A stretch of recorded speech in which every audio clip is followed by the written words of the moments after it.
தமிழக வெற்றிக் கழகத்திற்கு 15 முதல் 20% வரை வாக்குகள் கிடைக்கும் என்று தேர்தல் வியூக வகுப்பாளர் பிரசாந்த் கிஷோர் அறிக்கை அளித்துள்ளதாக தகவல் வெளியாகியுள்ளது.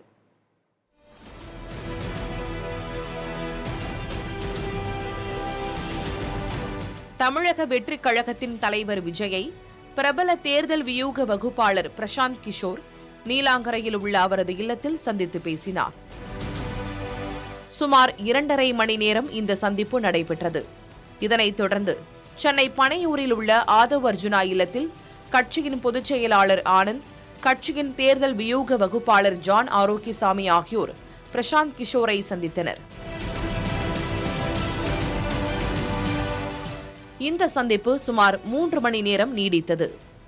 அப்போது தமிழகத்தில் எந்தெந்த கட்சிக்கு எவ்வளவு வாக்கு விழுக்காடு என்பது பற்றி பிரசாந்த் கிஷோர் விரிவாக அறிக்கை வழங்கியுள்ளார். அதில் தற்போதைய நிலையில் தமிழக வெற்றிக் கழகத்திற்கு 15 முதல் 20 விழுக்காடு வாக்குகள் உள்ளதாக தகவல் வெளியாகியுள்ளது. 2026 சட்டமன்ற தேர்தலுக்கு முன் எவ்வாறு பணியாற்றினால் இந்த வாக்கு விழுக்காட்டை அதிகரிக்க முடியும் என்பது குறித்தும் அவர் விளக்கியுள்ளார். எந்த வயதினர் தமிழக வெற்றிக் கழகத்திற்கு வாக்கு செலுத்த தயாராக உள்ளனர், எந்த வயதினர் தயக்கம் காட்டுகின்றனர், எந்த வயதினரிடம் கட்சியை கொண்டு சேர்க்க வேண்டிய நிலை உள்ளது என்பது குறித்தும் அதில் குறிப்பிட்டுள்ளதாக தெரிகிறது.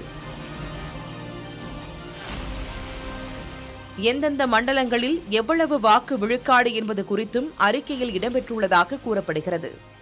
தமிழக வெற்றிக் கழகத்தின் பொதுச் செயலாளர் ஆனந்திடம் இந்த அறிக்கையை பிரசாந்த் கிஷோர் வழங்கியுள்ளார். பிரசாந்த் கிஷோருடனான ஆலோசனைக்கு பிறகு அவர் அளித்த அறிக்கையோடு கட்சியின் பொதுச் செயலாளர் ஆனந்த், ஆதவ் அர்ஜுனா, ஜான் ஆரோக்கியசாமி ஆகியோர் பையனூர் பகுதியில் விஜயை சந்தித்து விவாதித்துள்ளனர். ஆனால் பிரசாந்த் கிஷோருடன் ஒப்பந்தம் எதுவும் போடப்படவில்லை என்று அந்த கட்சி வட்டாரங்கள் தெரிவிக்கின்றன. இதற்கிடையே கட்சியில் உள்ள அணிகள் குறித்து தேர்தல் ஆணையத்தில் தமிழக வெற்றிக் கழகம் சார்பில் அறிக்கை அளிக்கப்பட்டிருக்கிறது. கட்சிக் கொடியில் உள்ள 28 நட்சத்திரங்களை குறிக்கும் வகையில் கட்சியில் 28 அணிகள் உருவாக்கப்பட்டுள்ளன. தகவல் தொழில்நுட்ப அணி, வழக்கறிஞர் அணி, ஊடக அணி, காலநிலை ஆராய்ச்சி மற்றும் சுற்றுச்சூழல் அணி, 3ஆம் பாலினத்தவர் அணி, மாற்றுத்திறனாளிகள் அணி, இளைஞர் அணி, மாணவர் அணி, மகளிர் அணி, இளம்பெண்கள் அணி, சிறார் அணி உட்பட 28 அணிகள் குறித்த பட்டியலை தேர்தல் ஆணையத்திடம் தமிழக வெற்றிக் கழகம் அளித்திருக்கிறது. புதிய தலைமுறைக்காக செய்தியாளர் சந்தானகுமார்.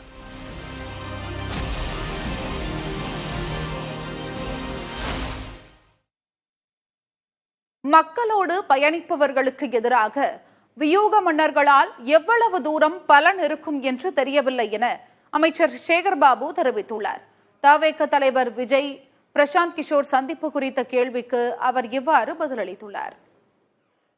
தவேக தலைவரை தேர்தல் வியூக மன்னர் பிரசாந்த் கிஷோர் சந்திச்சிருக்காரு. 2026 தேர்தலில் தாக்கத்தை ஏற்படுத்தும் நினைக்கிறீங்க? மக்களின் அன்பை பெற்றவர்கள், மக்களோடு பயணிப்பவர்களுக்கு இந்த வியூக மன்னர்களால் எவ்வளவு தூரம் பயன் இருக்கும் என்று தெரியவில்லை. எங்களை பொறுத்தளவில் நாங்கள் மக்களோடு கூட்டணியை வைத்திருக்கின்றோம். அதற்கு ஒரு எடுத்துக்காட்டு தான் ஈரோடு இடைத்தேர்தலில் எதிர்த்து நின்ற அனைவருக்கும் முன்ஜாமீன் வைப்பு தொகை இழந்தது.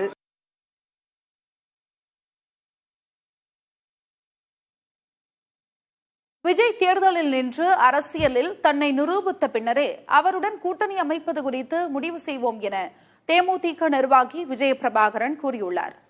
திருமலை நாயக்கரின் 442வது பிறந்த நாளை முன்னிட்டு மதுரை திருமலை நாயக்கர் மஹாலில் உள்ள அவரது சிலைக்கு விஜய பிரபாகரன் மரியாதை செய்தார். பின்னர் செய்தியாளர்களை சந்தித்த அவர் தற்போதைய சூழலில் அதிமுகவுடன் தான் கூட்டணியில் உள்ளதாகவும் எதிர்காலத்தில் கூட்டணி எப்படி அமையும் என கூற முடியாது என்றும் தெரிவித்தார். அவர் ப்ரூவ் பண்ணதுக்கு அப்புறம் தான் எனக்கு அப்படி தெரியும். ஏன்னா கேப்டன் 2005 கட்சி ஆரம்பிச்சு 12% வரைக்கும் ஓட் ப்ரூவ் பண்ணி கூட இன்னைக்கு நம்ம தலைமையில் அன்னைக்கு கேப்டன் உச்சத்தில் இருக்கும்போது நீங்க விஜய் அண்ணன் இன்னைக்கு அவர் ப்ரூவ் பண்ணதுக்கு அப்புறம் அதை பத்தி நம்ம இது பண்ணலாம். இன்னைக்கு எங்களோட நிலைப்பாடு இன்னைக்கு அதிமுகவோட தான் நீங்க தொடர்ந்துட்டு இருக்கு. அதே மாதிரி நாங்களும் பல்வேறு இடத்துக்கு போறோம். அதிமுக நிர்வாகிகளை சந்திக்கும் போது எங்க கூட்டணி தொடர்ந்து தாங்க இருக்கு.